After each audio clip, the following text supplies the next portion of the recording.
चीन से तनातनी के बीच भारत एक के बाद एक नई सड़क बना रहा है और इसी कड़ी में अब समदो बॉर्डर के लिए एक और सामरिक महत्व की सड़क का निर्माण किया जा रहा है, जो कि चीन से सटा इलाका है।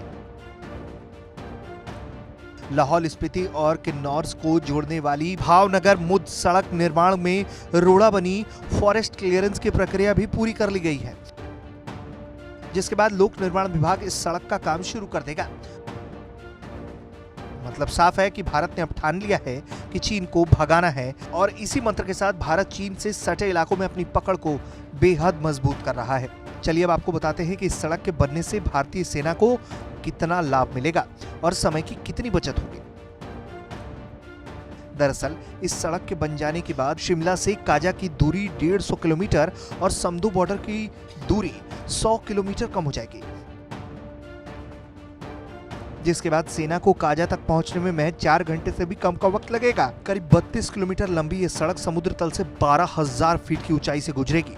तो वहीं भावा मुद सड़क निर्माण के लिए केंद्र सरकार ने भूमि अधिग्रहण को मंजूरी दे दी है। पिछले कुछ सालों से भूमि ट्रांसफर नहीं होने के कारण से निर्माण लटका हुआ था, लेकिन अब इसकी प्रक्रिया पूरी कर ली गई है। अब सेना के साथ आम लोगों को किन्नौर के मलिंग होकर लंबे सड़क मार्ग से नहीं गुजरना होगा। तो वहीं समदो बॉर्डर पर तैनात भारतीय सेना और आईटीबीपी के जवानों को भी सुविधा खासी मिलेगी, क्योंकि ये सड़क किन्नौर के भावनगर से निकलकर लाहौल स्पीति के अंतिम गांव मुद में मिलेगी और फिर अतुर्गो पुल के पास ये सड़क समदो काजा ग्राम्फू मार्ग से जुड़ेगी। मतलब अब स्पीति को किन्नौर से जोड़ने का ये दूसरा अहम रास्ता होगा।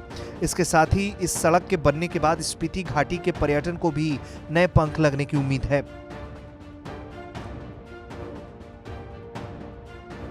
स्थानीय विधायक और जनजातीय मंत्री डॉक्टर रामलाल मारकंडा ने इस खबर की पुष्टि करते हुए कहा है कि सड़क निर्माण को वन विभाग से मंजूरी मिल गई है और जैसे ही लैंड ट्रांसफर का काम शुरू किया जाएगा, वैसे ही युद्ध स्तर पर इस सड़क को बनाने का काम किया जाएगा।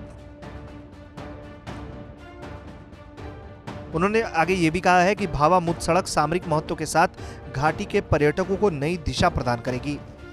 फिलहाल इस सड़क के बन जाने के बाद से चीन को भी समझ में आ जाएगा कि भारत से सीमा विवाद उसकी सबसे बड़ी भूल थी और इस सड़क के बन जाने के बाद अगर चीन ने भारत से अब किसी तरह की हरकत की तो भारत के वीर जवान चंद मिनटों में ही उसका काम तमाम कर देंगे।